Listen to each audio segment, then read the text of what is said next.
주님께서 여러분과 함께 요한이 전한 거룩한 복음입니다. 주님의 말씀입니다.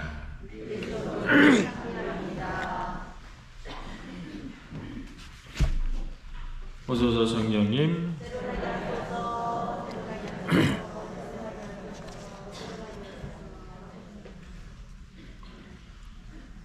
오늘은 부활 제7주간 수요일이자 현출인 서야교리 44번째 시간입니다. 오늘은 환경보호에 대해서 이야기하고 있는 451항에서 487항까지 제10장에 대해서 간단하게 이야기를 한번 해보도록 하겠습니다.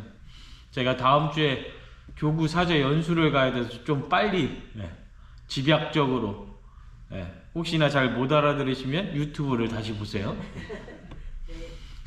여러분들, 환경보호라고 우리 흔히 이야기하는 이 환경이라는 부분이 순식간에 막 변하고 순식간에 다가오는 것이 아니어서 대단히 여러 가지를 생각하게 되는데, 지속적으로 보다 보면 대단히 많은 것이 좀 급격하게 현재 상황에서 변하고 있다라는 거 느끼게 됩니다. 제가 스쿠버 다이빙 되게 좋아하는데, 여러분들 우리나라에서 가장 멋있는 데가 제주도예요.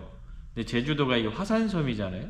그런데 여러분들 바다 밖에서 보면 뭐 밖에서도 멋있지만 안에 들어가 보면 거의 뭐 한 여기서부터 저기 뭐죠?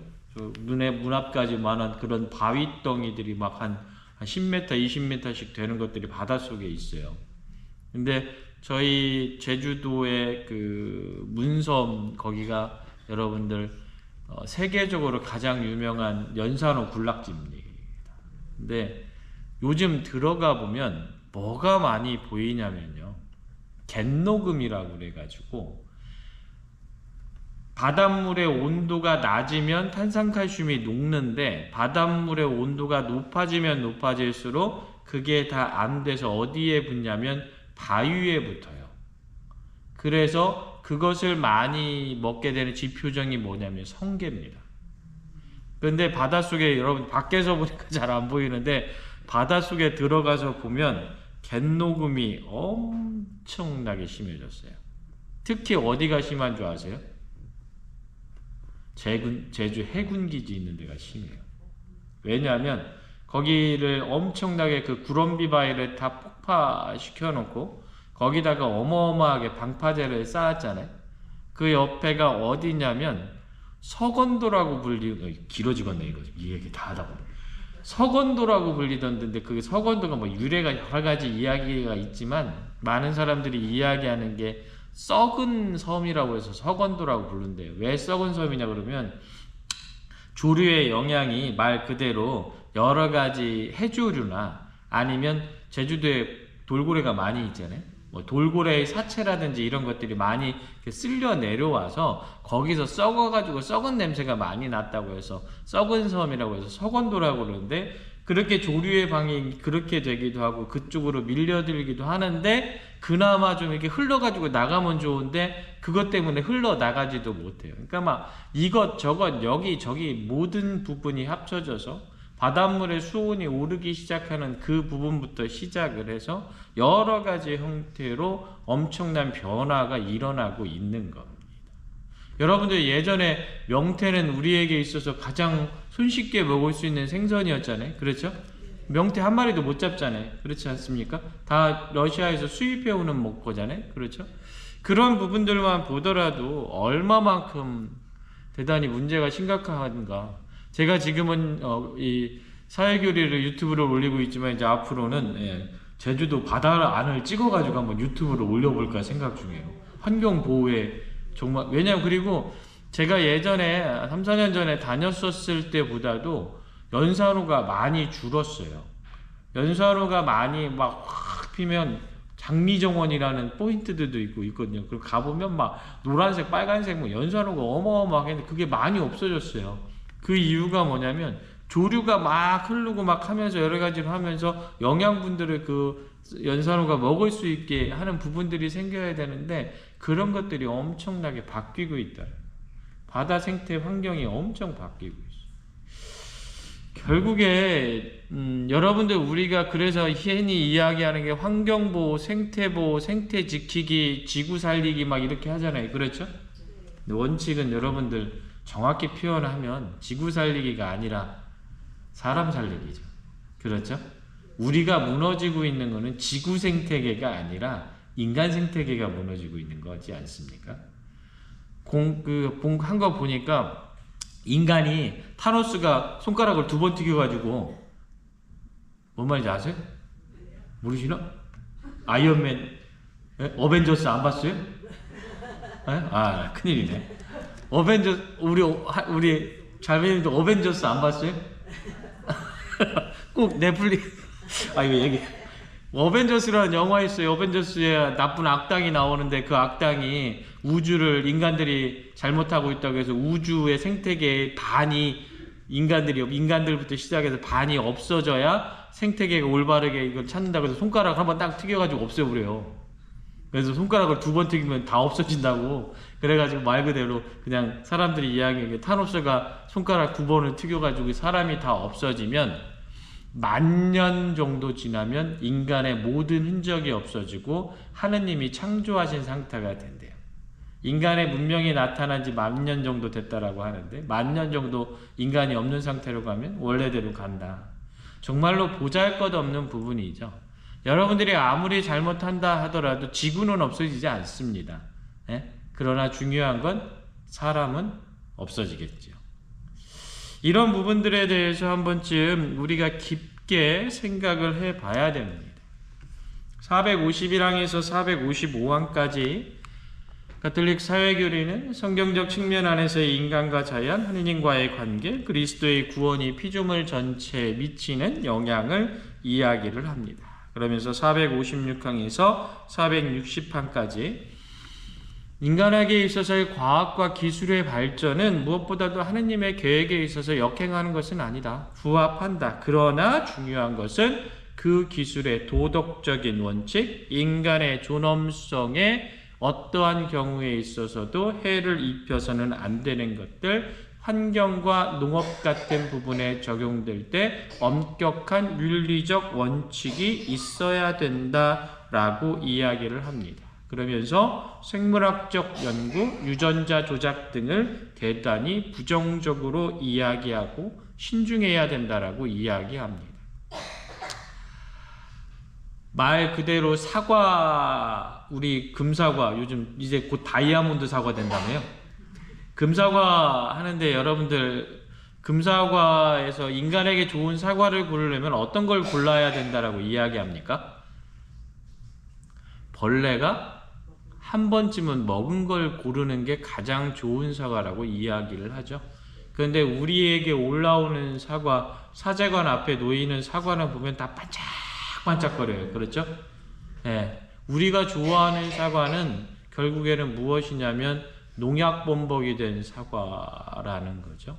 거기에 어떻게 유전자 가위로 조작까지 해서 벌레가 그것을 먹지 못하게까지 하는 부분들이 생기죠.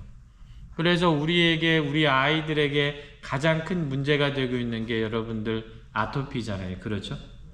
오늘날에 있어서 50대, 60대 되신 분들도 아토피가 대단히 많이 생겨요. 먹을 것부터 시작해서 환경적 호르몬의 부분 중에 하나입니다. 이런 부분들로 말미암아서 고정화된 게 무엇이냐면 알레르기가 유발되고 독소가 발생하고 항생물질이 듣지 않고 있는 부분들이 오늘날 우리에게 생겼다. 더 큰 문제가 생기고 있다라는 거죠. 그것과 더불어서 인간의 기술적 발전으로 어떤 것까지 합니까? 체세포 복제 관련된 부분까지 하죠. 체세포 복제라는 것은 송준명 1, 송준명 2, 송준명 3가 생길 수 있다라는 거거든요. 거기에는 어마어마한 윤리적 원칙이 적용될 겁니다.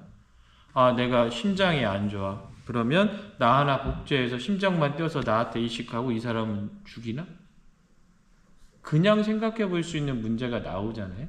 이게 단순히 그냥 공상과학 영화에서 나올 수 있는 부분이 아닙니다. 그렇게 할까요? 안 할까요? 합니다. 인간의 그 무지막지한 탐욕이 합니다. 못하는 사람은 왜 못해? 돈이 없어서 못하는 거. 이게 인간의 본성입니다. 시작하기 전에 막아야 됩니다. 이런 부분들은 어떠한 경우에 있어서는 안 된다라고 이야기할 수 있어야 됩니다. 461항에서 465항까지 보면 교회와 성경, 인간과 환경 문제를 평가하는 기준을 이야기하고 있습니다. 인간이 자연을 무조건적으로 지배하거나 착취하는 모습에 대해서 비판합니다. 과학과 기술의 발전은 존중하지만 그것에 대한 엄격한 규제가 필요하고 특히나 생태중심주의나 각종 생물중심주의는 정확히 반대를 합니다. 이게 무엇이냐면 우리가 흔히 생태환경 하니까 그냥 생태자 들어가면 좋은 걸로 생각하잖아요. 그런데 생태중심주의라고 하면 이걸 다른 말로 하냐면 생태파시즘이라고 이야기해요. 뭐냐면 여러분이나 다른 동물이나 다른 식물이나 다 똑같은 그냥 같은 개체요. 그래서 어떻게? 아무것도 건들면 안 돼. 아니죠. 교회가 가르치고 있는 것은 무엇입니까? 이 자연이 올바르게 잘 성장될 수 있도록 잘 유지될 수 있도록 그것에 대해서 하느님의 가르침에 맞게 올바로 책임을 다해야 되는 부분이에요. 이런 생태 중심주의나 생물 중심주의 같은 경우에 있어서의 가장 중요한 것은 인간의 책임감을 빼어버린다라는 데 문제가 있습니다. 여러분들 간혹 가다 보면은 산에서 이렇게 쭉 벌목 작업 해놓은 거 아시죠? 그렇죠? 보시죠. 그게 여러분들 필요할까요? 필요하지 않을까요? 필요합니다. 왜냐하면 그냥 쪄들어붙어 있으면 심각한 문제가 생겨요. 그래서 다양성도 없어지고 여러 가지 부분이 있기 때문에 중간에 걸쳐서 산림 같은 것도 산림 가꾸기의 부분으로서 벌채를 해주는 것이 대단히 중요합니다. 그게 관리의 차원입니다. 그런데 우리는 그거를 넘어서 어떻게 열대 우림을 파괴하고 말 그대로 그것을 경작해서 개발을 하기 위한 것이 되니까 문제가 되는 거지. 그런 부분들, 그런 개발이 아니라 어떤 책임을 지는 것은 대단히 중요하다라고 이야기를 하는 겁니다. 그러면서 아주 정확하게 이야기하는데 단순히 환경보호가 공리주의의 차원에 절대 들어가서는 안 되고 인간의 존엄성 위에 있어서도 안 된다라는 것을 명확히 하는 겁니다. 그러면서 466항에서 471항에 이르기까지 환경보호는 현재와 미래 세대를 위한 공동의 의무임을 이야기합니다. 생물 다양성, 산림의 중요성을 인식하고 보호하는 것이 필수적이고 법적 규제와 사전 예방 원칙, 경제 발전과 환경 보호의 조화, 그리고 무엇보다도 세상 안에서 발전되지 못한 곳에 살고 있는 토착민들의 보호를 위한 부분이 대단히 필요하다라고 이야기를 하는 거죠. 여러분들 세계 식량의 3분의 1, 어획량의 4분의 1이 뭘로 쓰이는지 아세요? 우리는 흔히 쌀을 재배하고 밀을 재배하고 고기를 잡으면 그것이 다 우리 입에 들어오는 줄 알지만 그것이 아니죠. 고급 사료로 쓰입니다. 동물에게, 물고기에게 주는 사료의 방식을 조금만 바꿔도 몇 명이 배고픔에서 벗어날 수 있냐면 10억 명이 배고픔에서 벗어날 수 있다라고 해요. 연구에 따르면 소고기 1칼로리를 얻기 위해서 밀 24칼로리가 들어간다라고 이야기합니다. 그건 다른 말로 이야기하면 쇠고기 1kg을 얻으려면 밀 24kg가 들어가는 것과 마찬가지다라고 합니다. 반대로 이야기해 볼까요? 소고기에서 예를 들어서 우리가 닭고기나 돼지고기를 먹는다. 그럼 얼마만큼 줄일 수 있을까요? 1대 24에서 1대 7로 줄일 수 있답니다. 그러니까 여러분들 소고기 그만 떡갈비 만들지 말아야 돼요. 다음부터 떡갈비의 함량을 돼지고기를 높이도록 하겠습니다. 그런 부분 중에 하나죠. 오늘날에 있어서의 패스트푸드의 대다수는 무엇입니까? 소고기죠. 그렇죠? 네. 돼지를 키우는 나라는 그렇게 아주 그렇게 많지 않아요. 대다수의 농장들이 소고기를 키웁니다. 여러분들 전 세계적으로 식량의 30%에서 50%가 거의 버려지고 있다라고 하는 것, 미국과 중국, 인도에서 낭비되고 있는 식량을 아끼기만 해도 연간 4억 명 이상을 굶주리지 않게 먹일 수 있다라고 합니다. 예전에 우리 음식물 쓰레기 이야기는 일도 아닌 거죠. 그렇죠. 이런 부분들이 엄청난 어떤 문제가 있다. 그러니까 결국 우리가 환경보호라는 것이 단순한 것이 아니라 우리의 식습관만 바꿔도 그런 부분들로서 많은 것이 일어날 수 있다. 여러분들 되게 모르고 계셨던 거 많이 알게 되시죠? 그렇죠? 이런 부분도 대단히 필요할 것이다 라고 생각을 합니다. 여러분들 그래서 지구 살리기 30개 보면 있는데 여러 가지 실천하고 계세요? 제가 지구 살리기 30가지 사목제표를 하면서 제가 그때부터 딱 지키고 있는 게 하나 있어요. 뭐냐면 배달 음식 안 시키기. 저 이때까지 그 이후로 단 한 번도 배민의 문자를 보내본 적이 없습니다. 훌륭하죠? 여러분들도 그랬죠? 여러분들도 그러고 계시죠? 그래서 이제 마지막에 472항에서 487항까지 보면 생명공학 기술의 발전에 대한 희망과 불안에 대해서 이야기를 하고 이 부분들에 대해서 책임과 윤리적 고려를 강조합니다. 사회적 영향과 국제적 협력이 이런 부분에 필요하다라고 이야기하고 개발도상국에 대한 지원과 이를 위해서 과학자와 정치인들의 책임 역시 중요하다라고 이야기합니다. 481항에서 487항까지 지구자원의 공평한 분배, 국제협력이 중요하고 이를 통해서 환경 문제를 해결해야 된다라고 이야기하면서 여러 가지 이야기를 하는데 인구정책 여러 가지 이야기하는데 그 중에서 가장 중요한 것이 무엇이다? 물에 대해서 이야기합니다. 왜냐하면 물은 모든 것에 있어서의 생명의 부분이기 때문에 그렇습니다. 그래서 물 분배는 어느 한 나라가 독점할 수 없는 가장 중요한 공공의 재화이고 공공의 선이다라는 것을 이야기합니다. 모든 나라에 있어서 특히 아프리카 같은 나라에 있어서 개발되지 못하거나 말 그대로 문화적으로 여러 가지 경제적으로 어려움에 처하고 있는 나라들의 모든 근원 안에 보면 그 안에 물이라는 것이 들어가 있습니다. 그래서 이런 부분들에 대해서도 우리가 잘 생각을 하고 이것이 환경보호의 한 부분임을 알아야 되죠.